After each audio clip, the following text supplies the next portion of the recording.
the CCYY era and the Meigu class, and yes, that's correct. Oh, hello everyone. Yes, and if anyone has any specific interests or questions they'd like to explore further, please feel free to flood our comment section with your thoughts and inquiries. We welcome and encourage your engagement. So, did you just come back from a trip? Yes, I just had a detailed conversation with Brother Sam regarding my experience on Flight 283, or perhaps it was 293. I often confuse the flight numbers, such as 293. No, wait, it's not 293, it's stock. I think you forgot, and I can't recall if it was CN785 or something similar. That's indeed the flight number, yes, big brother. You should definitely know which flight you took. I do, yes. Which flight was that one? Oh, are you referring to the specific type of aircraft? Yes, I truly cannot remember clearly. It's perfectly normal to forget such things. I genuinely cannot recall the specifics because I used to believe that the very first thing you should do when you board the airplane is to grab the emergency card. However, it turns out I was mistaken about that. Well then, it's definitely the headphones, haha. What? Headphones are in the ear. Oh, so it's the headphones, just the headphones. I typically take a moment to examine the immigration card to determine whether the aircraft is a Boeing or an Airbus, and I also identify the specific model, as I am not completely lost in this area. I can recognize the different models fairly well, and I know that some other enthusiasts can do so as well. You know, for example, like the eye mask, which is quite unique in its design, but once you step onto the plane, you'll definitely recognize the distinct features of the 787. Why is that, do you think? Ooh, because it doesn't have curtains. The 787 doesn't have them pulled down, so what's that like? It's restricted. What should I do? After pressing the button will turn dark. But what about CX? CX offers an impressive experience, but I unfortunately haven't had the chance to fly with them yet. I'm not certain if I've ever been on an A380, but CX doesn't operate that aircraft model. But what I'm really talking about is the overall experience, right? It's definitely about 293, isn't it? Proceed with 293. I want to share my experience with 293 before discussing flight details. Yes, I would like to share my personal experience. Recently, I found myself wondering, hey, my frame looks quite nice, right? No, when I went up, it wasn't nice? I don't think so.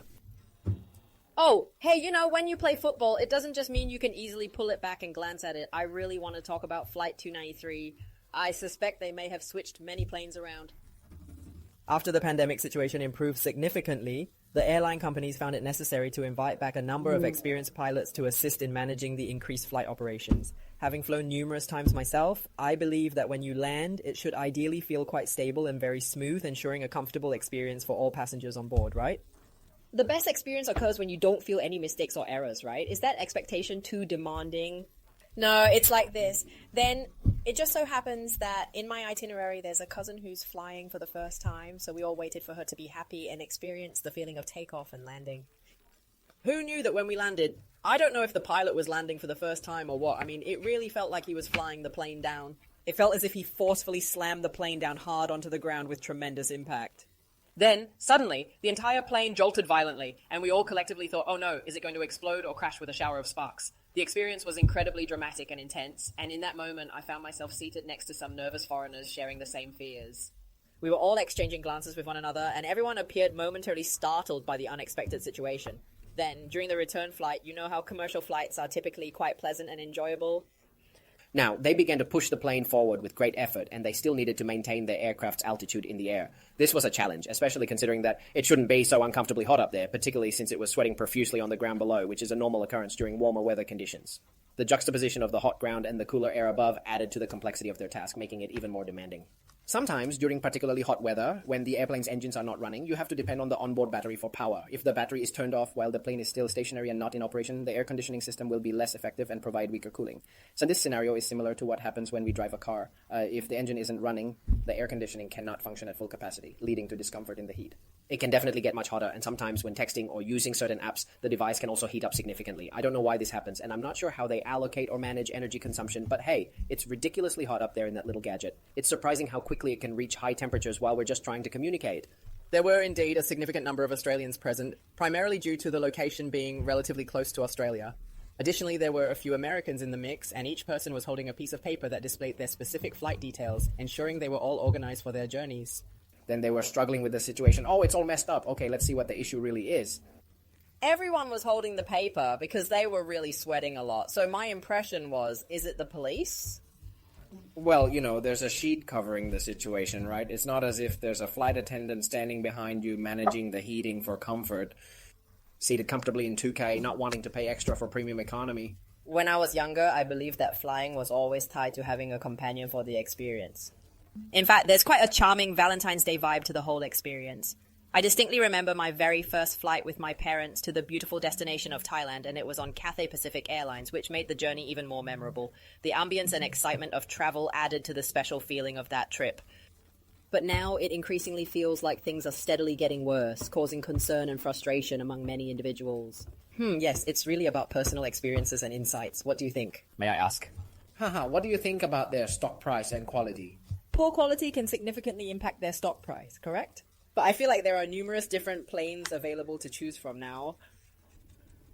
I typically choose to fly with Cathay Pacific, CX, due to our established relationship and the fact that it often offers more affordable fares. For instance, when traveling from Singapore, CX is consistently less expensive compared to Singapore Airlines, which tends to have higher ticket prices. Yes, but of course, my colleagues frequently voice their complaints about the quality of CX's breakfast offerings. After we finally land at our destination, I immediately start searching for something to eat, which can be quite annoying and inconvenient for me. I am unable to enjoy their breakfast options. I typically make it a point to have a meal before I board the plane. Therefore, they definitely lean towards choosing Singapore Airlines, particularly if the ticket price is only slightly elevated, such as being around 50% more than other options available. So I usually choose 6. When it comes to discussing quality in food, particularly seafood, there's really no value in wasting our time on the topic. To be quite honest, their oysters are exceptionally poor, and frankly not worth trying at all. It's quite rare to discover truly good food that meets your expectations. I recommend starting off your meal by indulging in some delicious fruit and creamy ice cream first, and then enjoy the delightful main course afterward for a well-rounded dining experience. Honestly, the food has been quite disappointing lately and really hasn't been good for quite a while. To be honest, I used to genuinely look forward to airplane meals a lot, even though I have come to realize that business class meals aren't necessarily great either. There was something about the novelty of dining at 30,000 feet that made the experience feel special, despite the food's quality not always living up to the anticipation. As a shareholder in the airline industry, what matters most to me is whether customers are actively purchasing their flights. The demand for air travel is a crucial indicator of the company's performance and profitability. When I personally book a flight, I consistently find that I need to pay for a seat upgrade at the very beginning of the booking process to ensure a more comfortable experience. This practice highlights the importance of customer preferences and the strategies airlines use to enhance their offerings, ultimately impacting their success in the market. When you go ahead and book a flight, it's essential to take the time to select and mark your preferred seat, especially if you have a specific preference. Don't wait until the time of check-in, as you may miss out on securing an aisle seat if that's the type of seating arrangement you desire for your journey. How can you select a seat if you check in first? Actually, the middle seats on flights are usually taken as well. When traveling to Singapore, it's often just one person making the journey, especially when flying on budget airlines. This can make it a bit cramped, as the seating arrangement tends to fill up quickly. As an investor, it is quite encouraging to observe this particular situation unfold.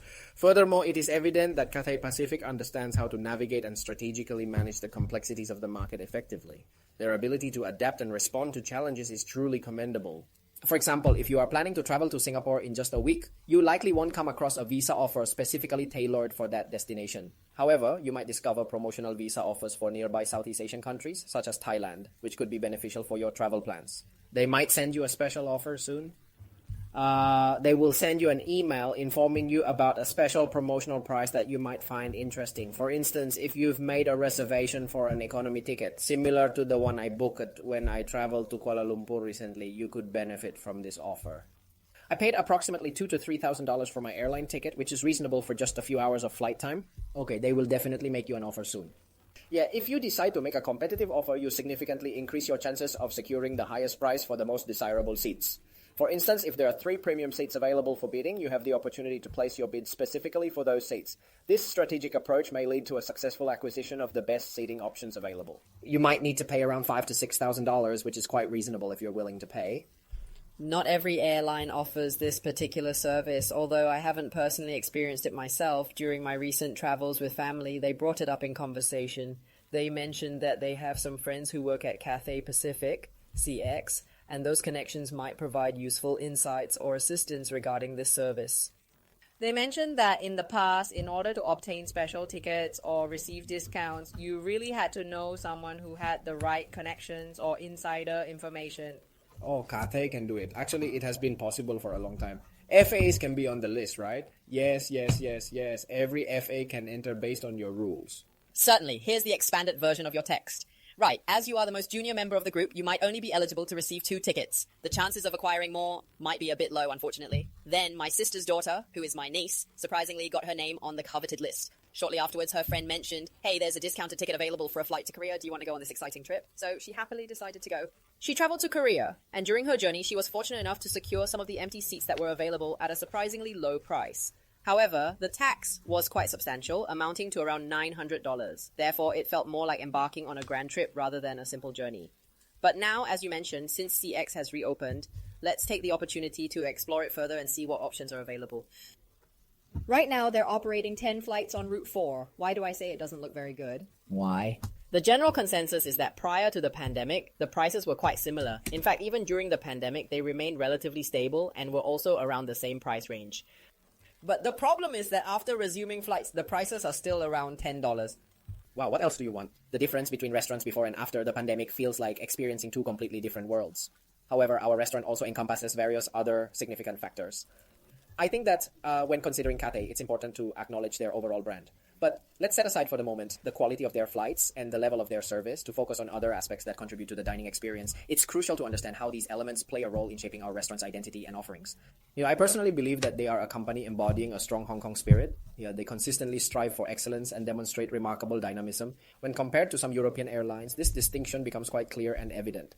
Yes, they are indeed good. They manage to adapt effectively to the market. However, at the same time, there are numerous other companies that, in terms of overall service and flight quality, surpass them and offer a better experience for passengers.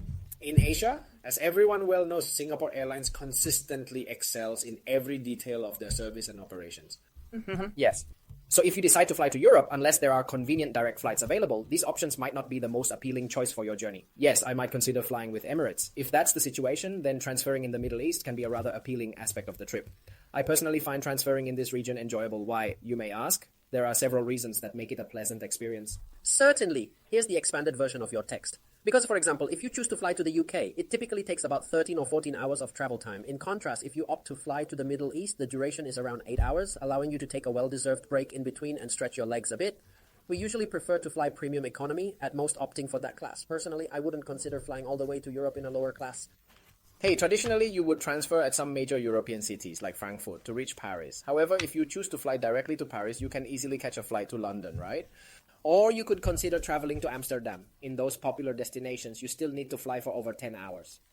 You might as well consider taking a direct flight, right? The only significant benefit is effectively saving both money and time. Saving money? Not really, as transferring flights often doesn't save you time. In fact, if you choose a direct flight, it might be a bit more expensive, but it generally offers a more convenient and time-efficient travel experience. There are also fewer flights. Now, there are numerous flights available to the Middle East specifically for convenient transfers, which means you can take a refreshing break, disembark from the plane, and enjoy some leisurely window shopping at the airport or nearby shops during your layover. I do window shopping, but you actually buy things. I really buy things, yes. You buy things that make my husband frown. This trip is tough, haha, really tough. Well, Virgos are known for having very high standards, but Cathay possesses a notable level of sincerity. They truly don't want to perform poorly. Instead, they genuinely hope to improve, and their self-valuation isn't excessively high. Look, at their price-to-earnings PE ratio is currently around 8 times, which is relatively low. Even if they offer you a 6% dividend, I still believe that's a reasonable price to pay for their shares. In the world of business, you wouldn't realistically expect to provide 5-star service to every customer, right? It's important to have realistic expectations based on the company's performance. Selling quality products? If you don't focus on excellence, you're simply selling mediocre products or services. The most crucial aspect is to effectively attract and engage customers. As an investor, I believe this is truly worth investing in for long-term success.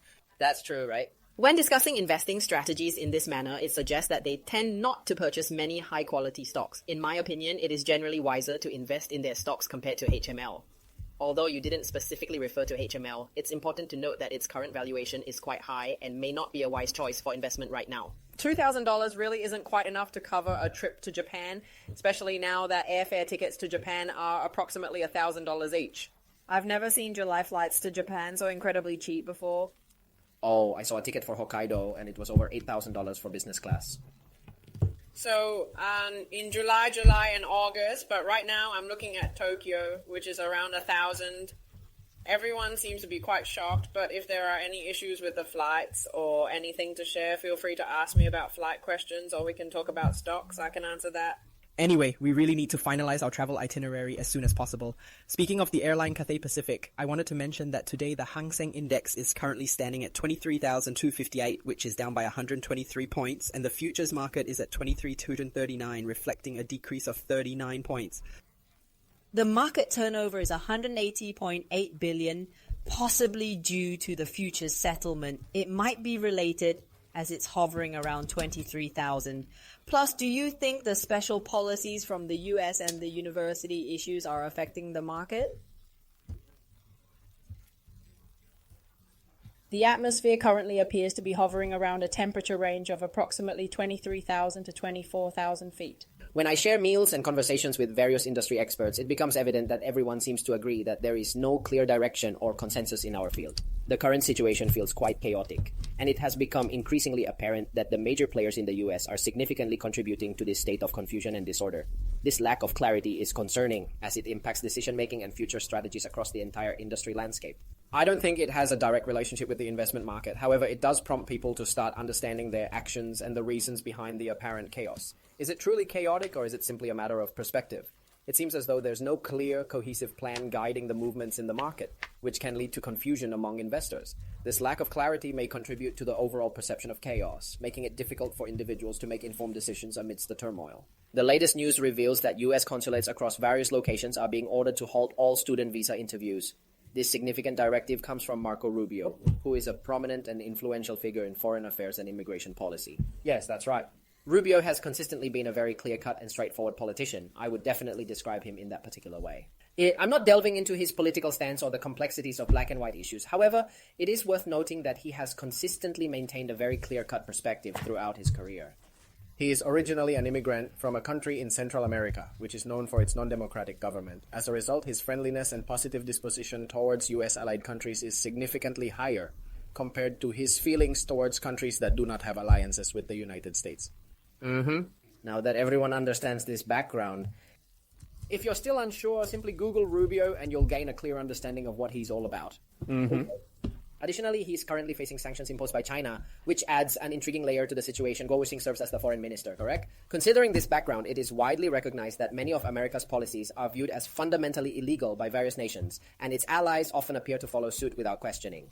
This alignment will inevitably contribute to an increasingly fragmented global landscape, deepening international divisions, and complicating diplomatic relations in the future. Everyone seems to be increasingly pushed into adopting a more confrontational stance, and we have discussed this topic in our previous live stream session. So, what will ultimately happen in the future? In the long run, this situation will definitely prove to be detrimental to the overall economy. Globalization, characterized by smooth and efficient supply chains, allows the economy to function effectively, but this current state of affairs is not sustainable for the long term. Yes, globalization will inevitably flatten the world, leading to low-cost regions becoming high-cost ones as economic dynamics shift and demand increases in those areas. The resulting resource shortages and trade disputes between nations will only continue to increase, exacerbating tensions and complicating international relations further. We are now currently at this significant stage, where the global situation is undergoing a considerable phase of reshaping. Although we are still in the early stages of this transformation given these circumstances, what we truly wish to see is a clearer vision of what the future path will be, or how the situation will ultimately unfold over time. Clues are gradually becoming apparent. If the investment market interprets it in this manner, it actually indicates a clearer and more defined situation, which is a positive development in the medium term. However, when I first saw this news, I must admit that I was a bit surprised by its implications and potential consequences for the market dynamics. It appears that they are beginning to interfere more significantly in academia, starting with the academic realm itself, and subsequently political issues are gradually infiltrating this space as well. And the significant problem is that within the realm of academia, particularly at Harvard University, there are numerous dignitaries from various nations, and their children attend classes at this prestigious university. Is it conceivable that, to some extent, these individuals from specific countries are effectively occupying this institution? This observation is not solely based on my personal opinion. It's not merely because of the influence of China. There appears to be a broader pattern at play, reflecting the complex dynamics of international education and the involvement of elite families in academic environments across the globe. Instead, it appears to be indirectly targeting the anti-Semitic factions within society. It is evident that both the United States and various European nations are currently engaging in discussions about this issue. While the present international situation might not have a direct connection to the investment market, it is important to note that over the past 5 to 10 years, the left-leaning trend in Western countries has become increasingly pronounced and concerning. This shift has implications for various sectors, including social and political dynamics, which could influence future investment strategies. Leftism, or what we commonly refer to as left-leaning ideology, encompasses a broad spectrum of beliefs and principles. To articulate it positively, it fundamentally emphasizes the importance of tolerance and acceptance. Conversely, to express it more candidly, it involves the willingness to embrace and tolerate a variety of non-mainstream ideas or previously held unconventional views.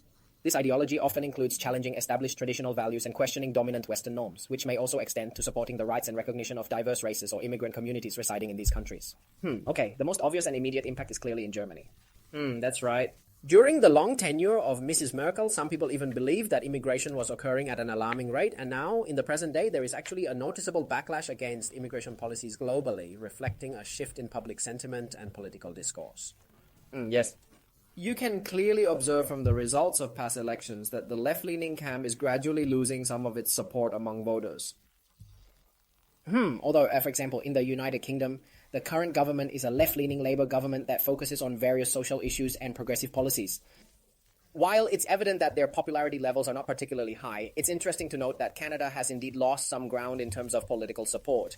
Prime Minister Trudeau has experienced a decline in backing from the public. Additionally, it's apparent that elections in numerous European countries are similarly indicative of a growing discontent among voters toward left-leaning politicians and their policies, suggesting a potential shift in the political landscape across these regions. The same situation exists in the United States. Of course, Kamala Harris's strength as a political figure cannot truly be compared to that of traditional politicians. It's noteworthy that even someone like Donald Trump, the current president, has actually managed to outperform her in various aspects, right? This highlights the unique challenges she faces in the political landscape today and the complexities of her role in the current administration. Yes, that's correct. Okay. In this particular situation, you can see that DT is also eager to attempt to shake up what he believes to be the stronghold of the left-leaning camp, including some of their influential academic institutions and organizations that promote progressive ideologies. Yes. So, because of this unique situation, he actively tries to shake up the established norms at Harvard.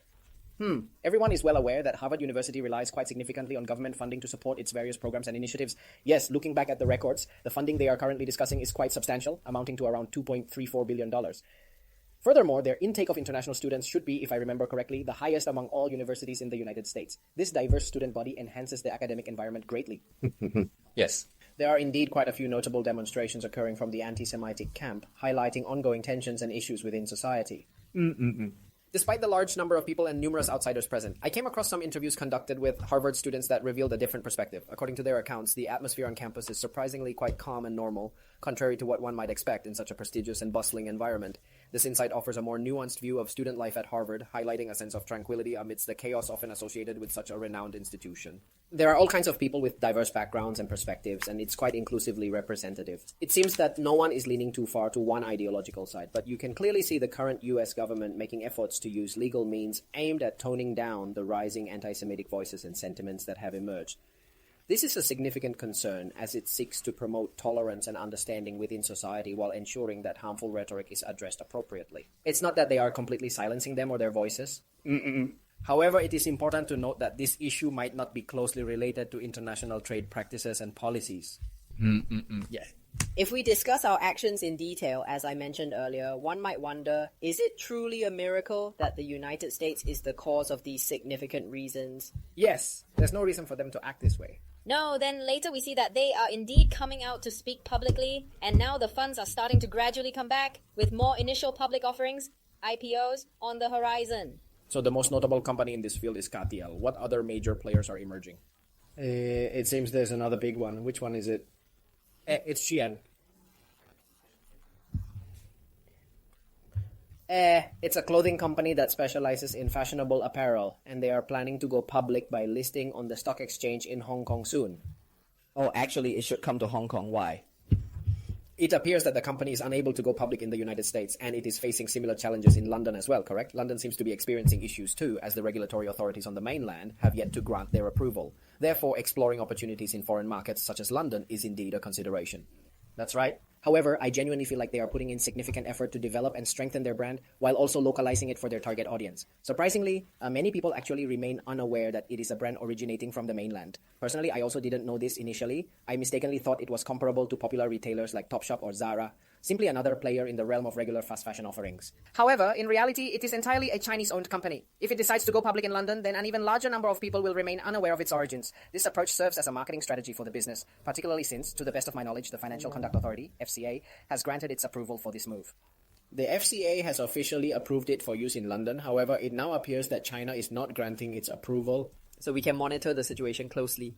Now, when it comes to the IPO market, it appears that it will be quite unpredictable and subject to fluctuations. Today, Quite a few viewers are eager to ask you questions about cars, correct? We will discuss cars in more detail later, as this topic can also connect back to Xiaomi and its developments in the automotive sector. Yes, because today is one of our topics, Xiaomi, since they released their earnings yesterday. Yes, talking about the group's revenue, it increased by 47% year-on-year to 110 billion RMB. 10. Many prominent investment banks have recently raised their stock price targets, with some predictions reaching approximately $7. This adjustment is specifically in response to the impressive performance reported in their last quarter, which highlights advancements in smart electric vehicles and cutting-edge AI innovations. These developments collectively generated a substantial revenue of $18.6 billion, showcasing the significant potential and growth within these rapidly evolving sectors. The revenue from electric vehicles was 18.1 billion, while other related businesses generated 5 billion, with total revenue rising by 8.9% to 50.6 billion. The gross margin, which I always like to mention, is currently at 12.4, showing a decline. I clearly remember that it has indeed decreased, which means it's not performing well, right? Well, it's a bit challenging to definitively claim that it is performing poorly. The comprehensive performance analysis is something that everyone has likely heard about and discussed. Overall, I would conclude that the significant figures are indeed better than anticipated. However, it's crucial to break it down into more specific areas to truly understand the underlying factors and nuances affecting the overall performance. In actuality, the revenue generated from cars accounts for approximately 10%, specifically around 10%. The most significant aspect to highlight is the substantial revenue generated from smartphone sales, which, as previously mentioned, totals an impressive 110 billion. Smartphones alone accounted for 50.6 billion, which is over that, and the gross profit margin is 12.4%. Here, this is the largest segment of their business, and this revenue only grew by 9% in terms of shipment volume. I remember it was about 2%, right? Actually, well, it was 3%. Sorry, the global smartphone shipment volume grew by around 3%. This performance is relatively mediocre when evaluated against their main business expectations, but it's worth noting that their automotive sector is thriving significantly, and their innovative business initiatives are also demonstrating strong results. In particular, their Internet of Things IoT consumer products have experienced an impressive revenue increase of 59%, highlighting their successful market strategies in this area. This signifies a consistent approach, and the overall results have successfully surpassed expectations. Therefore, we need to investigate if there are any potential catalysts for the stock price. The catalysts are precisely their new products, like the Y17 and SU7. The management describes the Y17, and I'm quite looking forward to discussing it.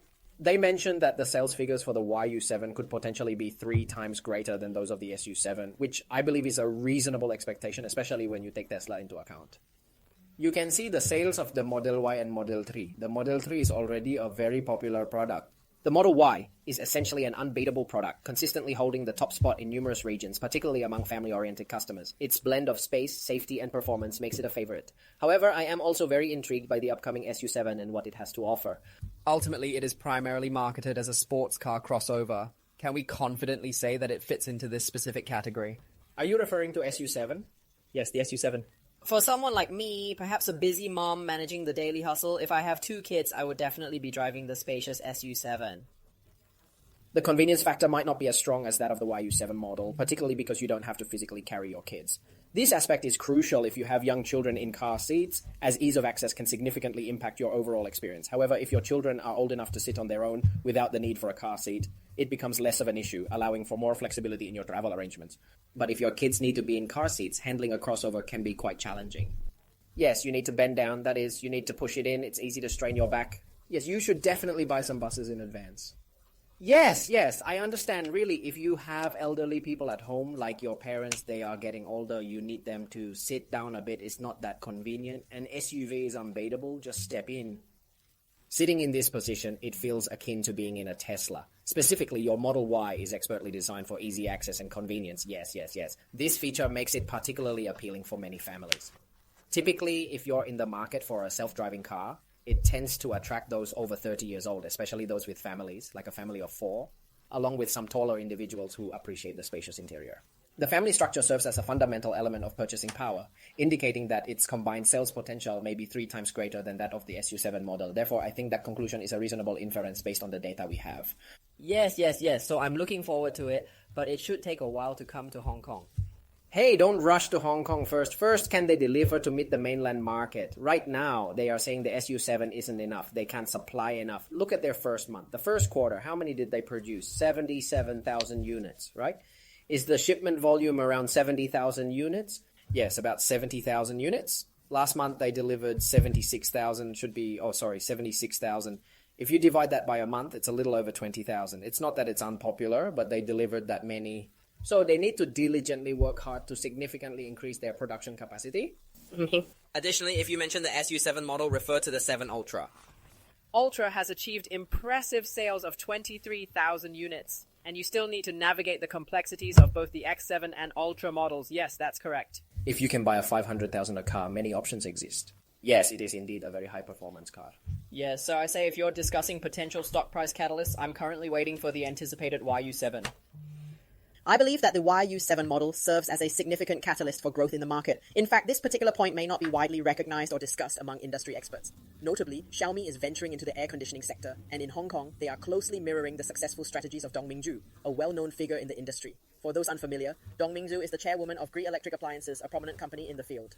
Gree is indeed an OEM, or they make their own products. They mentioned that they haven't sold in Hong Kong yet, but they are starting to sell in mainland China. Okay, they are starting to sell there. Then, regarding the sales volume, of course, I can't find the specific data at this moment, but their marketing efforts suggest that they hope to become the #1 air conditioning brand in China, competing directly with Gree. Many people are actively discussing and praising Xiaomi's air conditioners, which are rapidly becoming more popular in the market, while Gree continues to be regarded as a more stable and reliable investment option for consumers. Gree has become increasingly popular in recent years among consumers. If you were considering purchasing a house for investment purposes in the past, you might have previously opted for Medea. However, the current trend shows that approximately 90% of buyers are now choosing Gree instead.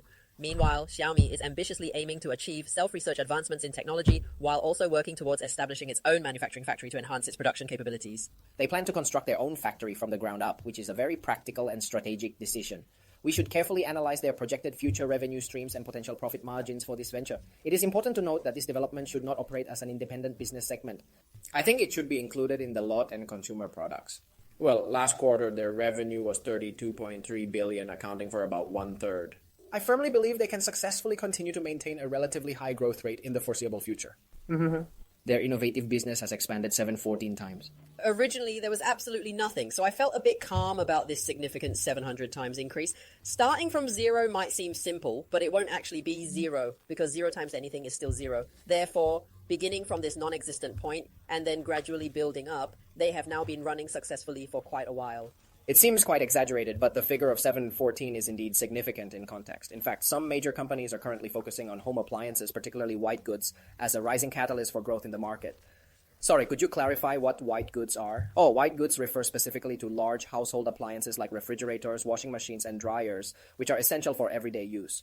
They are typically larger appliances, and traditionally they are white. Have you ever seen a black washing machine? I've seen black refrigerators, but those only started appearing in recent years. When I was younger, refrigerators were often green, and a few even featured patriotic American flag designs. Just joking about the flags, but believe it or not, they really do exist. But now the black washing machines are available too. Traditionally, these appliances are white, hence the term white goods. Black home appliances such as speakers and TVs include various electronic devices.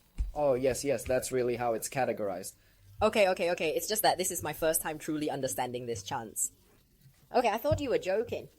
But to talk a bit more, HSBC has raised it to 76.6.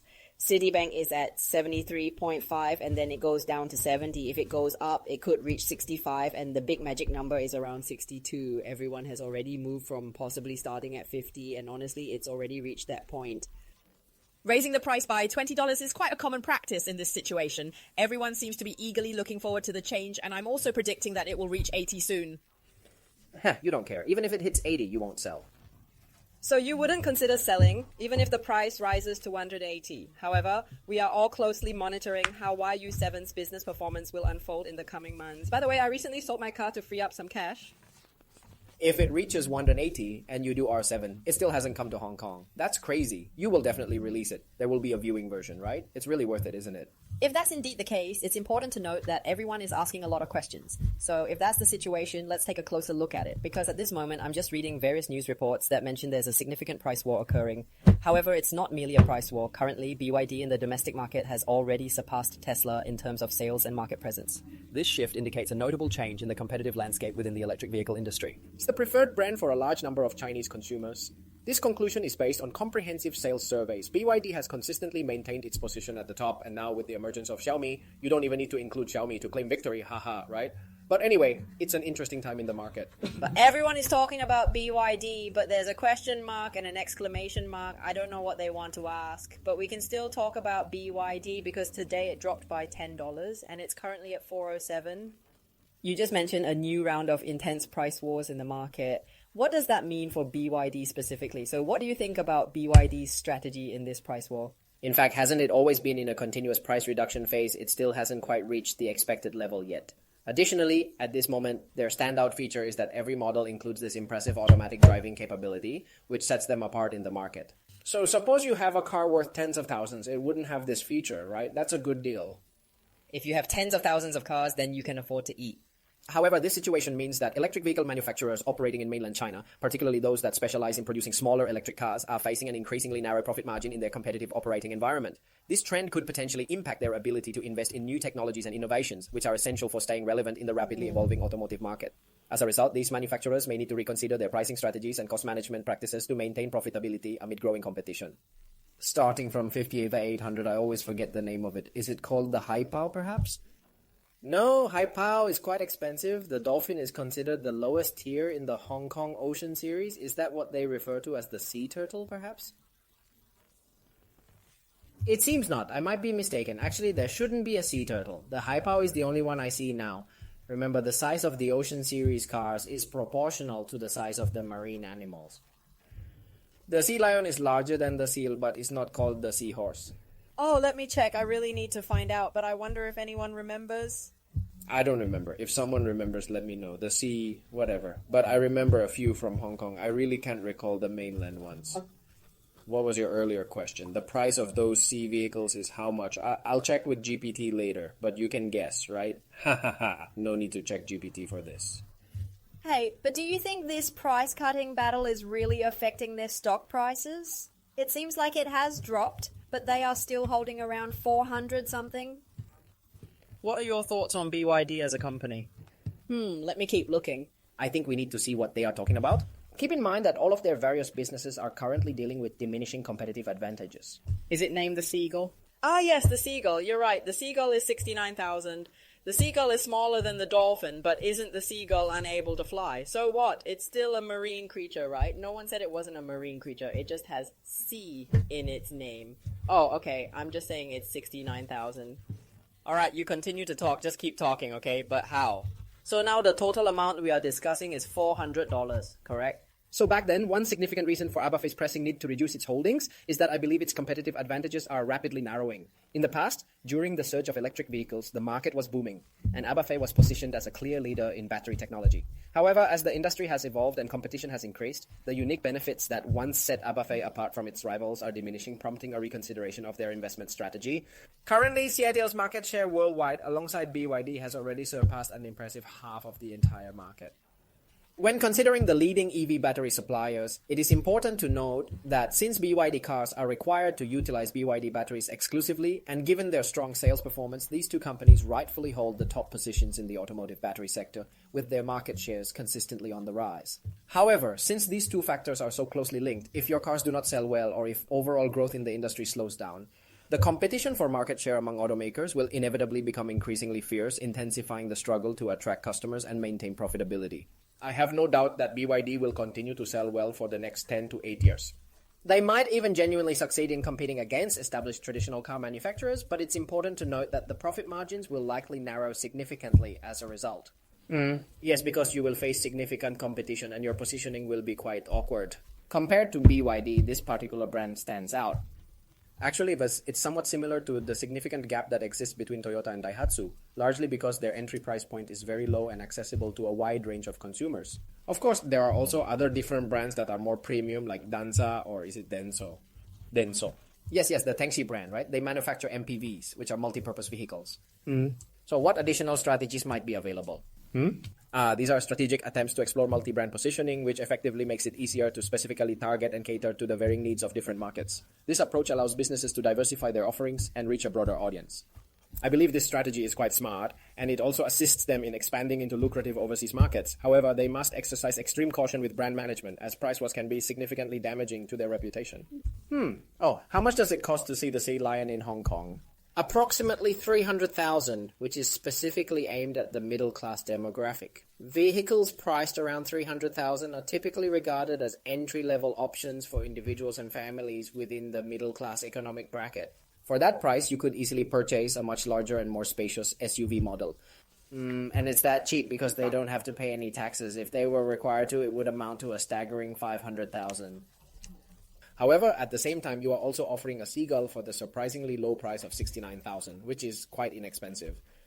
The market you're targeting is quite confusing and complex, which makes it particularly difficult to establish a premium brand identity that stands out from the competition and resonates with your intended audience. Navigating through the various nuances and challenges can be quite a daunting task. Sell the experience, not just the car. Luxury transcends the product. Currently, BYD is not in a position to achieve this. Yes. So how exactly will they proceed moving forward? I'm referring to a longer-term development strategy, and figuring out how they can consistently maintain their premium status amidst growing competition presents a significant challenge for them.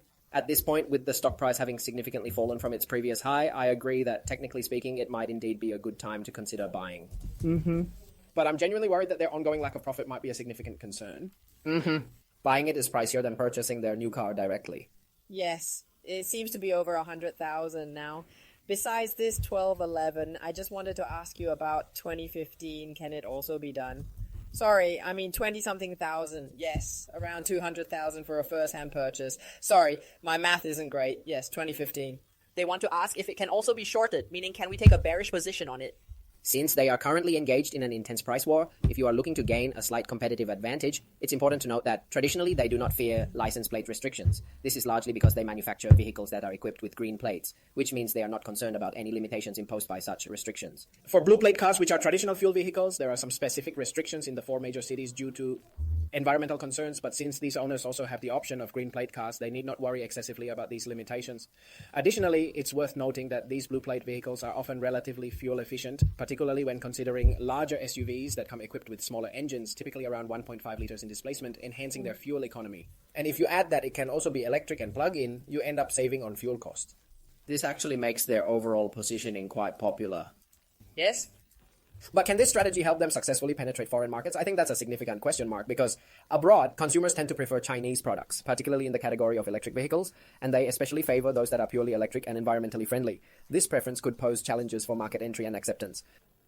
In the domestic market, consumers tend to prefer hybrid systems for their versatility and efficiency, but when it comes to the European market, they show a strong preference for fully zero-emission vehicles that contribute to sustainability and environmental protection. You need to match the higher level for them, correct? Yes, this situation is actually quite ideal when compared to other brands such as Xiaomi, Lingpao, and even BYD, which have relatively lower recognition and brand awareness in the market.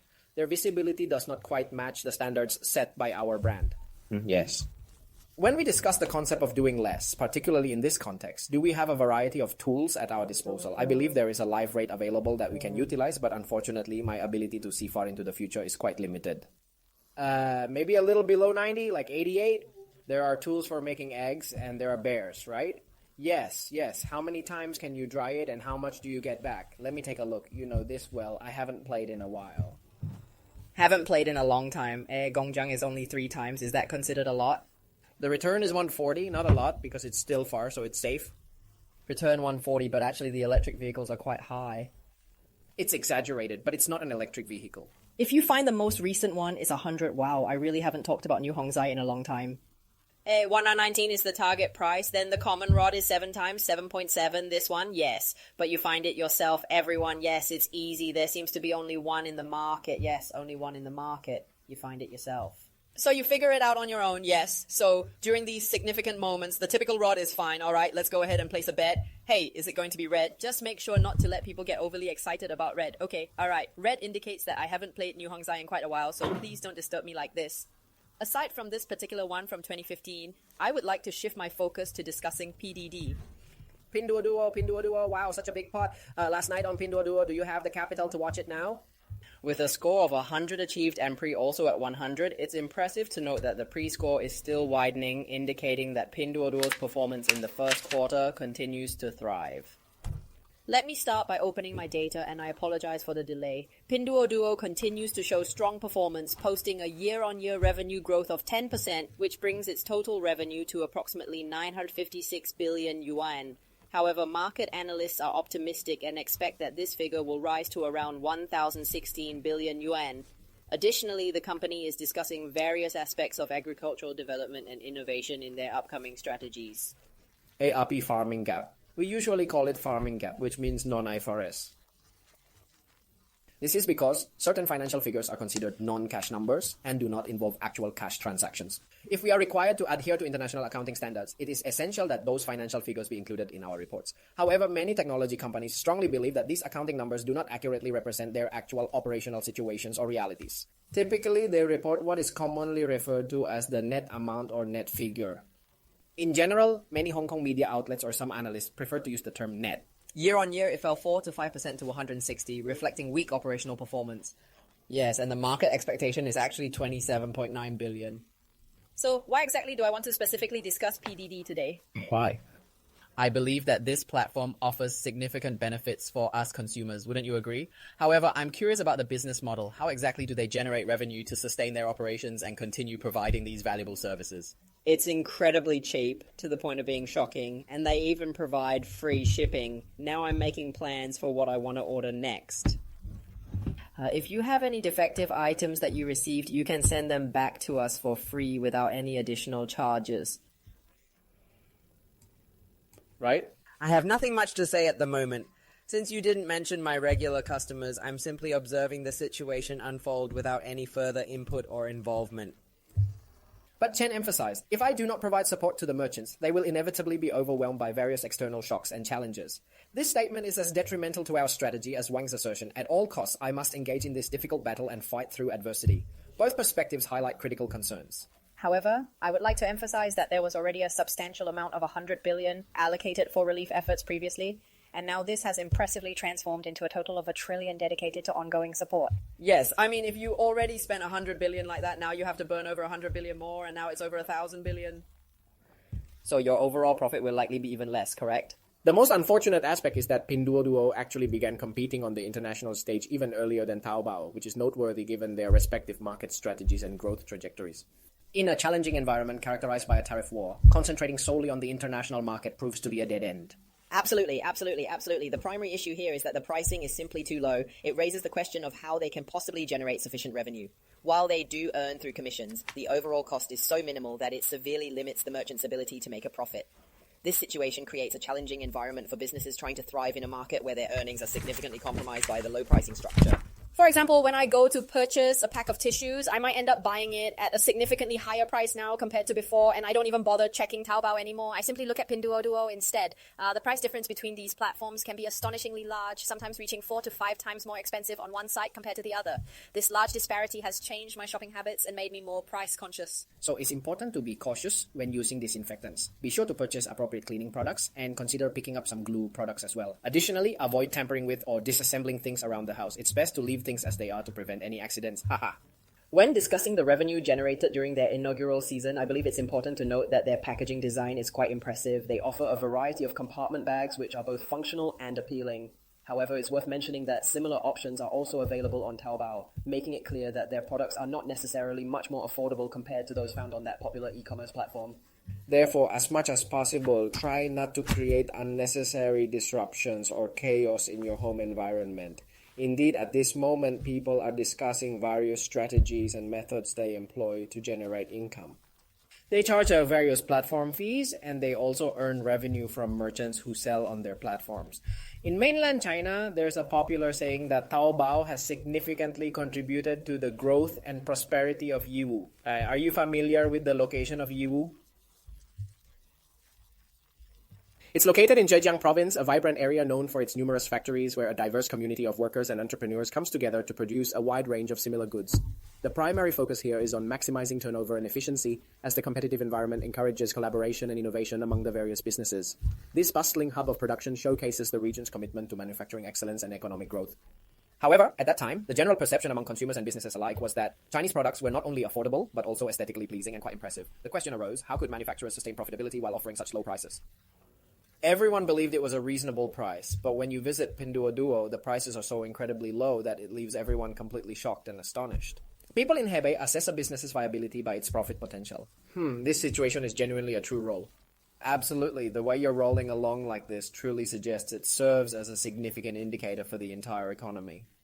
But for certain businesses, they might not even have any idea about where the roll is actually going or its final destination. So when you see the stock prices 9698 and 89988, I must admit I'm a bit surprised and shocked by how high they are.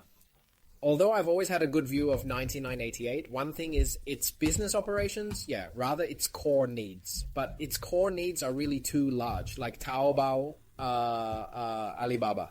Alibaba P. So it's rolling. Lifestyle services are underway.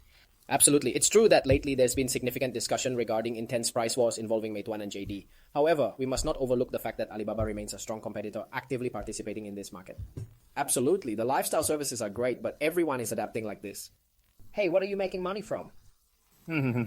Now, the pressing issue is that they have allocated hundreds of billions to significantly boost their resource investments, such as exploring various measures aimed at reducing commissions, which ultimately means they will not take as much commission from their transactions moving forward.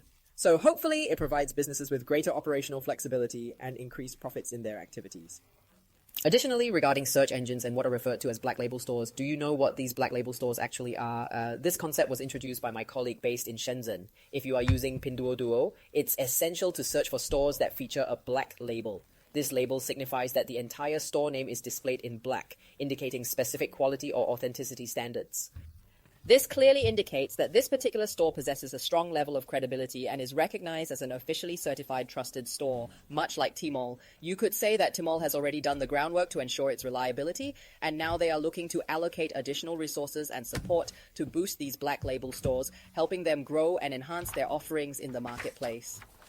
The goal is to enable everyone to engage in business activities while simultaneously generating profit. It's akin to performing charitable acts, much like investing 100 billion into such initiatives, wouldn't you agree? Therefore, if they pursue this approach, we should consider the implications for Pinduoduo's stock price, specifically how it may impact its overall valuation in the market, right? Observing the stock price trends can offer valuable insights. At this very moment, there is genuinely nothing remaining. This situation appears strikingly similar to what happened with 9988, which has now become publicly accessible for all to observe. Presently, we are looking at Pinduoduo, and it seems that its trend has recently incorporated a few additional bars in the data. However, despite these minor fluctuations, the overall trend continues to move in a downward direction, suggesting a persistent decline. The recent peak is lower than the previous one, and the recent trough is also lower, suggesting a downward trend likely to break below the last trough. Oh, right. So I'm telling you, there could be a significant chance to test the price of $80. If it manages to reach that level of $80, make sure to keep a close eye on its stock price movements, as this could indicate important trends or changes in the market. If I really want to short it, I would do so at $80, but only if the stop loss is at 110. That's reasonable, as it aligns with the support levels. For me, Pinduoduo falls within this range, as I genuinely want to be cautious and careful. I'm uncertain whether it can achieve profitability. When talking about stock prices, it's not just about buying things. That's why I mentioned that people earn platform fees. It's not that merchants can't make money. If there genuinely isn't any profit to be made, I'm having a hard time understanding why they would choose to work for free, earning just a few dollars here and there. What exactly are they gaining from the actions that merchants are taking or the transactions being made? It's not just the significant price difference of the goods being compared. Well, in business, sometimes you earn from information gaps. Sometimes you earn income from your hard labor, and at other times from service-related fees. In this particular situation, if you decide to charge less, you are essentially only covering your own labor costs and not making any profit. They are willing to absorb that cost because if they don't, they will miss out on other important benefits. Oh, I see. I completely understand now. Thank you. Sure, here's the expanded version. So, it's almost that time again for our weekly update today. It really seems to have gone by quickly this week. Next week, we're excited to announce that we'll have some special segments, along with various knowledgeable guests, coming to share valuable insights about the exchange-traded funds, ETFs, currently available in the Hong Kong market, which actually offer attractive monthly dividends to investors. That's quite good, as it allows everyone to stay updated on the content of our upcoming episode. We will have engaging conversations with our guests, and that wraps up our discussion for today's episode. Thank you all sincerely for your enthusiastic comments and for actively chatting with us throughout. We'll meet again at the same time next episode. Bye-bye, everyone.